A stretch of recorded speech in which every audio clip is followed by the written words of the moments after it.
Life often feels heavy. We want peace, but we chase things we cannot control. We want happiness, but we depend on the world to give it to us.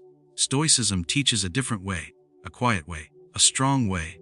Here are 5 Stoic lessons that can solve most of our problems.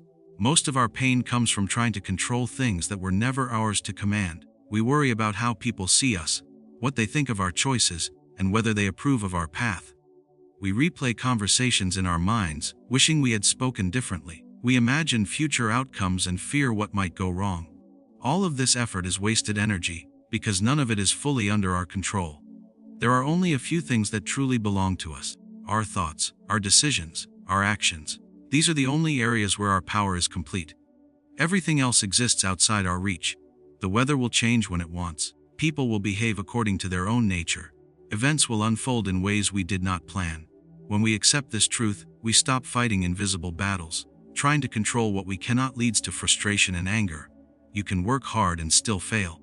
You can act kindly and still be misunderstood. You can prepare well and still face loss. When your happiness depends on results, you become fragile. When it depends on your effort and intention, you become steady. Control lies in how you respond, not in what happens. Your mind is the first place where control must be practiced. A sudden event may surprise you, but your reaction is a choice. You can panic or you can pause. You can complain or you can reflect. The space between what happens and how you respond is where freedom lives. Learning to slow down your thoughts gives you power over your emotions. Your actions are the second area of control. You cannot guarantee success, but you can guarantee effort. You cannot force others to respect you, but you can act with dignity. Each choice you make shapes your character. Even when outcomes are uncertain, right action is always available to you. Letting go does not mean giving up. It means placing your energy where it matters. When you stop chasing control over outcomes, you gain clarity. You stop asking, "What will happen to me?" and start asking, "What is the right thing to do now?" This shift removes fear and replaces it with purpose. Many people confuse control with force. They believe strength means bending life to their will. True strength is the ability to remain calm when life resists you. It is the ability to stay focused when things go wrong. It is choosing patience over rage and discipline over impulse. When something goes wrong, the first instinct is to blame. Blame others, blame circumstances, blame the past. But blame solves nothing. It keeps your attention on what you cannot change. Responsibility, on the other hand, brings your attention back to yourself.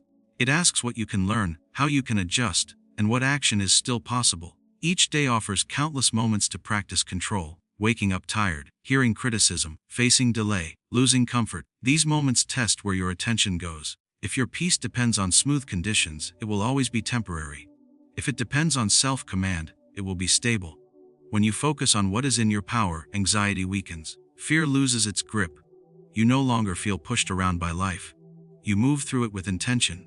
You understand that you are not responsible for everything that happens, but you are responsible for how you meet it. Letting go of what you cannot change is not weakness, it is clarity. Many people spend their lives resisting reality, arguing with the past, and worrying about a future that has not arrived. This resistance creates tension inside the mind. It turns small problems into constant suffering.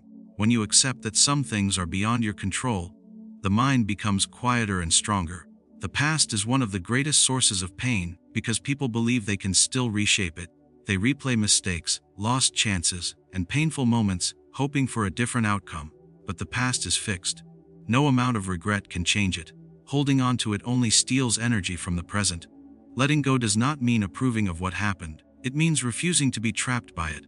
The future creates fear because it is uncertain. People imagine worst-case scenarios and live them in advance. They worry about loss, failure, and rejection before any of it exists. The truth is that the future will arrive on its own terms. Preparing is useful, obsessing is not. You can plan your actions, but you cannot control outcomes. When you release the need to know how everything will turn out, the mind becomes lighter. Other people are another thing you cannot change. You cannot force someone to understand you. You cannot control their values, emotions, or choices. Trying to manage how others think leads to frustration and disappointment. The moment you accept that people act according to their own nature, you stop taking everything personally. Their behavior becomes information, not an attack. Nature itself is outside your control. Illness, aging, accidents, and loss are part of life. Fighting these truths only adds pain to what is already difficult. Acceptance does not remove sadness, but it removes bitterness. It allows you to respond with dignity instead of resistance. When you stop asking why something happened and start asking how to respond, suffering loses its edge.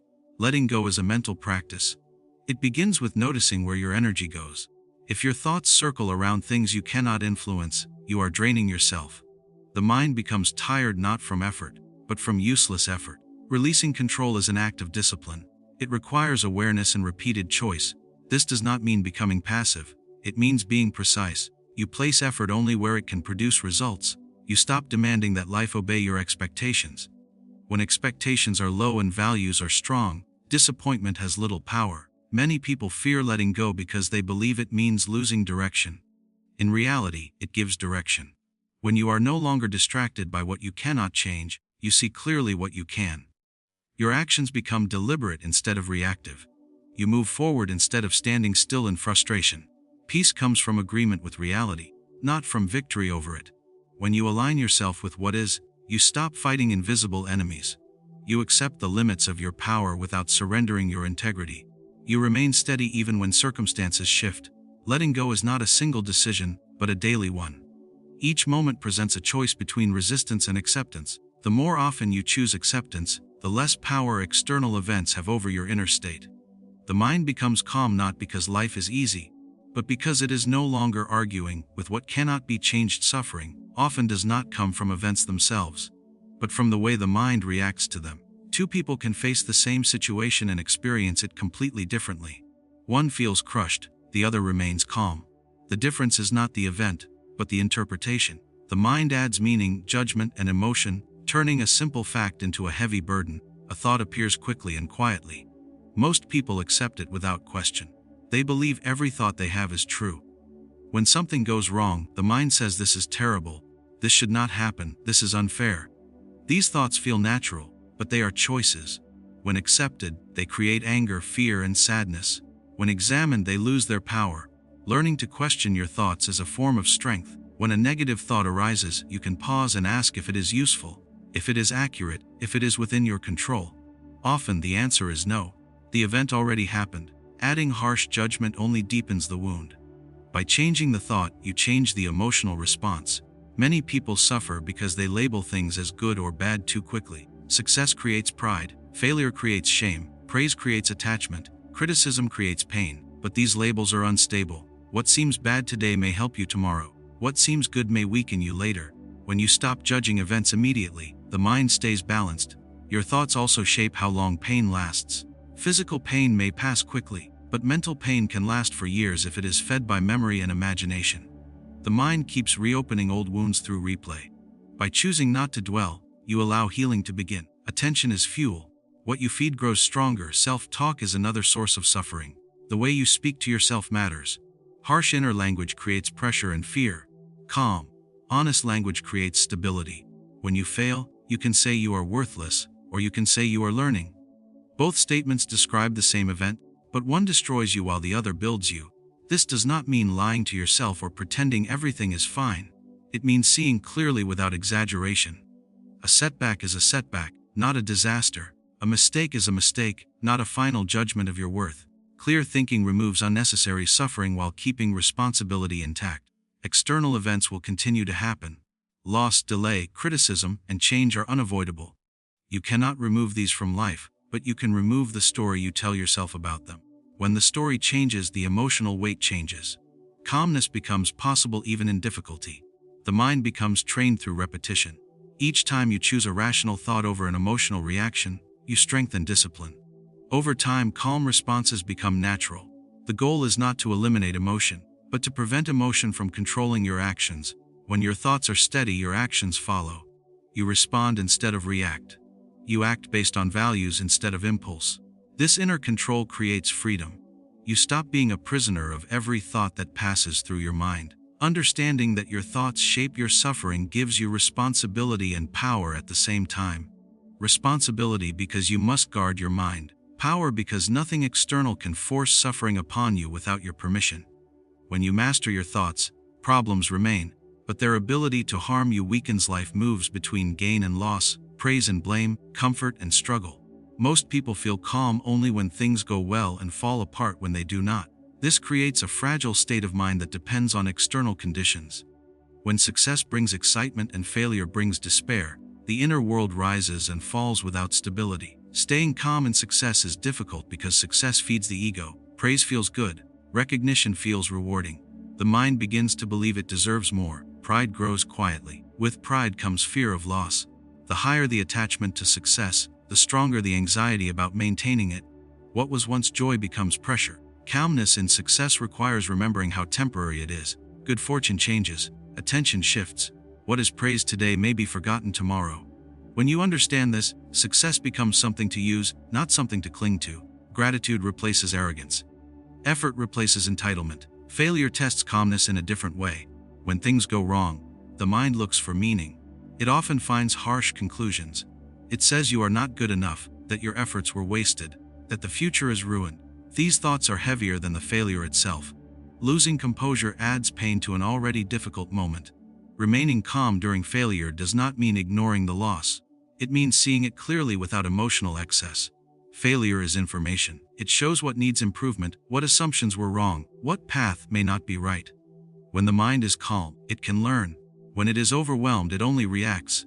Both success and failure are external events. They do not define your character unless you allow them to. Character is shown by how you act in both states. When successful, you remain humble and disciplined. When failing, you remain patient and honest. This balance protects inner peace. Many people tie their self-worth to results. When results are good, they feel valuable. When results are bad, they feel empty. This creates constant emotional risk.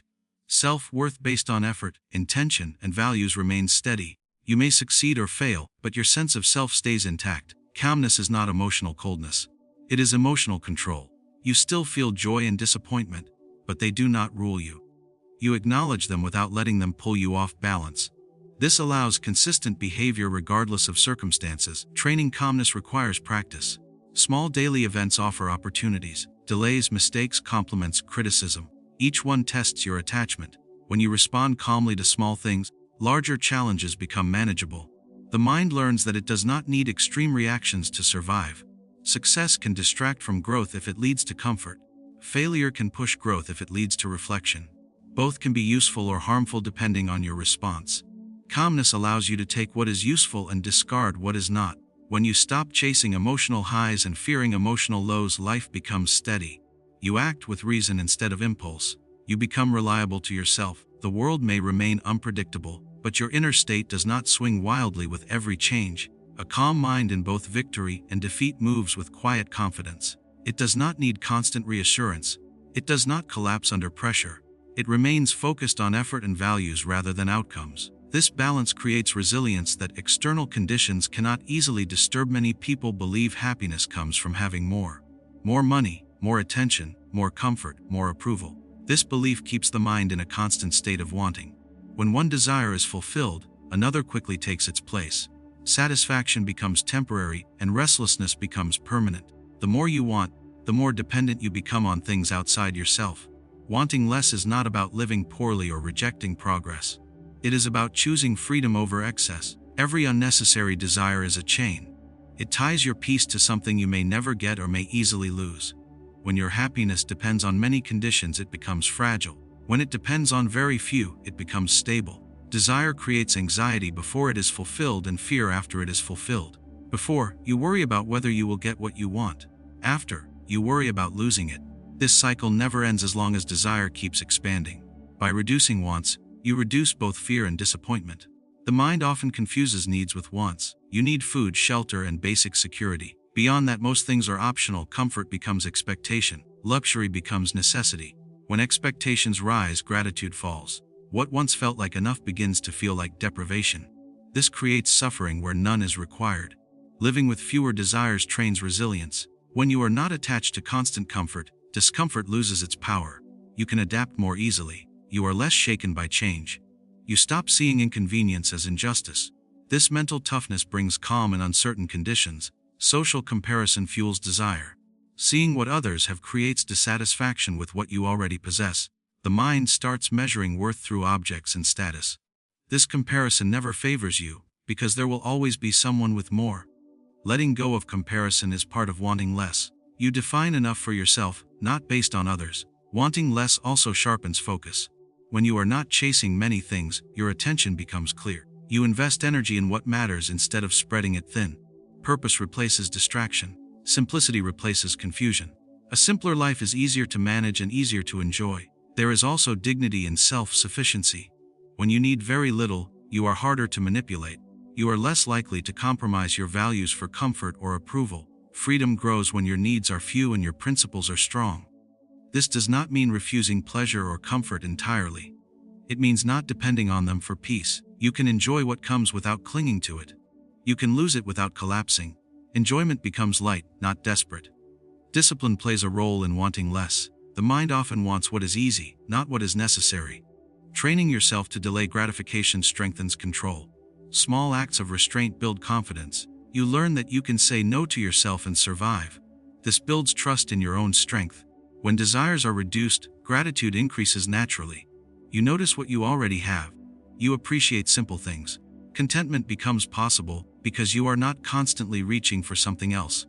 The present moment becomes enough. Freedom is not found in having everything. It is found in needing little. When your wants are few, life feels lighter. You carry less mental weight. You move with ease because you are not pulled in many directions by endless desire. Life does not ask for permission before it changes. Things break, plans fail, people leave, and circumstances shift without warning. Many people respond to this with complaint.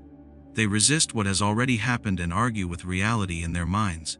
This resistance creates a second layer of suffering, heavier than the event itself. Complaining feels natural because it gives the illusion of control. It feels like doing something. But in truth, it changes nothing. It does not reverse loss or remove difficulty. It only keeps the mind focused on what is wrong. The more you complain, the more attention you give to pain, and the stronger it becomes. Acceptance is not approval. It does not mean liking what happens or pretending it is good. It means recognizing that it has happened and cannot be undone. The moment you stop fighting reality, energy returns to you. That energy can then be used for action, learning, or endurance. Many people believe acceptance makes them passive. In reality, it makes them effective. When the mind is busy complaining, it cannot think clearly. When the mind accepts the situation, it sees options. Acceptance clears the fog. It allows you to ask what can be done now instead of why this happened to you. Reality does not adjust itself to your expectations. The world follows its own rules. Weather changes, bodies age, markets shift, people act according to their nature. When expectations clash with reality, disappointment follows. Reducing expectations and increasing acceptance creates calm. Complaining also shapes identity. Over time, a person who complains often begins to see themselves as a victim. This weakens responsibility and strength. Acceptance restores dignity. It reminds you that while you may not control events, you control your response to them. Pain is unavoidable in life. Suffering is optional. Pain comes from events. Suffering comes from resistance.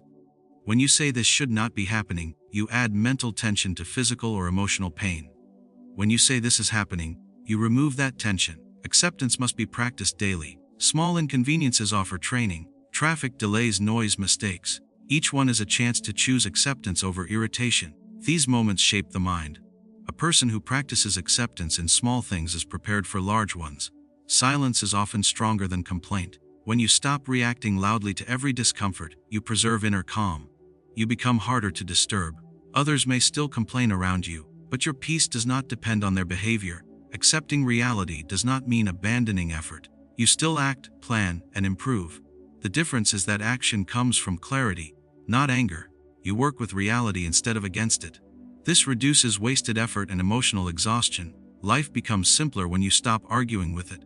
You meet situations as they are, not as you wish they were. This honesty brings stability. You stop feeling personally attacked by circumstances. You see challenges as part of the human experience, not as unfair treatment. Complaining often comes from the belief that life owes you something. Acceptance comes from understanding that life owes you nothing. This understanding does not lead to despair. It leads to freedom. You stop waiting for fairness and start building resilience. When you accept reality without complaint, you reclaim control of your inner world. External events may still be difficult, but they no longer dominate your thoughts. The mind becomes steady, focused, and ready to respond with patience and strength. Hardship is often seen as an enemy. People avoid it, resent it, and fear its arrival. When it appears, they ask why it happened to them and what they did to deserve it. This mindset turns difficulty into suffering. Another way exists. Hardship can be treated as training, something that strengthens rather than destroys. Every challenge tests the mind before it tests the body. Discomfort reveals habits, weaknesses, and attachments. When life is easy, flaws remain hidden. When pressure appears, they surface. This exposure is useful. It shows what needs work. Without hardship, growth remains limited. Training is never comfortable. Muscles grow through resistance. Skill improves through repetition and failure. The mind is no different. It becomes strong by facing difficulty calmly. When hardship arrives, it offers a chance to practice patience, courage, and self-control. Avoiding hardship avoids growth. Seeing hardship as training changes your reaction. Instead of asking how to escape, you ask what this situation is teaching you. Instead of complaining, you observe. This shift in perspective reduces fear. The challenge becomes a task rather than a threat. Many people break under pressure because they meet hardship emotionally instead of rationally. They react with anger, panic, or despair. Training requires discipline. You stay focused. You do not exaggerate the difficulty. You break the situation into parts and handle what is in front of you. Hardship also builds independence. When you rely on comfort, you become fragile. When you learn to function without it, confidence grows. You realize you can endure more than you thought. This knowledge stays with you and reduces fear of future challenges. There is value in voluntary discomfort. Choosing to do difficult things prepares you for unavoidable ones. Waking early, working when tired, practicing restraint. These acts train the mind to obey reason rather than impulse. When real hardship arrives, the mind is already prepared. Pain often brings clarity. It strips away illusions and reveals what truly matters. Comfort can distract. Difficulty focuses attention. You become aware of your values, priorities, and limits. This awareness leads to wiser decisions. Hardship also develops humility. It reminds you that you are not in full control. It softens arrogance and deepens understanding of others who struggle. This humility strengthens character and improves judgment. Training does not mean enjoying pain. It means respecting its purpose. You do not seek suffering for its own sake. You accept it when it comes and use it well. You take what it offers and refuse to let it define you. Many challenges feel permanent while you are inside them. Training teaches patience. You understand that no condition lasts forever. Endurance becomes easier when you remember that change is constant. Each time you face hardship without breaking, confidence grows. You trust yourself more. You know that even if things go wrong, you can remain steady. This trust reduces fear before challenges even arrive. Hardship handled well strengthens the inner structure. It builds resilience that comfort never can. Life will always include difficulty. Treating it as training turns an unavoidable part of existence into a source of strength and discipline. Many people live as if time is unlimited. They delay important actions, hold on to anger, and waste days on things that do not matter. They believe there will always be another chance to speak honestly, to act bravely, or to correct their path. This belief weakens urgency and dulls purpose. Living each day as if it matters begins with awareness of time. Each day is a portion of life that will never return. Once it passes, it is gone completely. This understanding is not meant to cause fear but clarity. When you know time is limited, your choices become more deliberate. Purpose comes from values, not from outcomes. Acting with purpose means choosing what is right over what is easy. It means aligning actions with principles even when no reward is visible. When your behavior matches your values, the day has meaning regardless of results. Virtue is shown in small actions, honesty in conversation, patience in frustration, discipline in routine, courage in uncertainty. These actions shape character. You do not need grand achievements to live well. You need consistency in simple things. Each day offers opportunities to practice virtue. Conflict tests patience. Temptation tests self-control. Difficulty tests courage. These moments define the quality of the day more than comfort or pleasure. When you respond well, the day has been used properly. Many distractions pull attention away from what matters. Entertainment, noise, and comparison consume time without building anything lasting. Living with purpose requires choosing how you spend attention. Attention is life in motion. Where it goes, your days follow. Regret often comes from neglect, not failure. People regret not acting more than acting and failing. Speaking honestly, trying sincerely, and doing what feels right reduce regret. Even if the outcome is imperfect, the effort honors the day. Virtue also includes restraint. Not every impulse deserves action. Not every opinion needs to be spoken. Choosing silence or patience can be an act of strength. Purposeful living involves control as much as action. Each day should be approached with intention, not rigid planning but clear priorities. You ask what matters today. You act accordingly. This keeps life from slipping into routine without awareness. Living this way does not require perfection. Mistakes will happen. What matters is correction. When you notice error, you adjust. You do not abandon purpose because of a flawed moment. You return to it. The way you treat others is part of living with virtue. Respect, fairness, and kindness reflect inner strength. These qualities do not depend on how others behave. They are expressions of your character. When days are lived with purpose, life gains coherence. Each day supports the next. You are not drifting. You are moving with direction. Even ordinary days feel meaningful because they are aligned with values. Understanding that each day matters creates urgency without panic. You do not rush, but you do not delay. You take responsibility for how time is used. This awareness shapes decisions and behavior. Living with purpose and virtue does not guarantee ease or success. It guarantees integrity. When you act in alignment with your values daily, you build a life that does not rely on luck or approval to feel complete.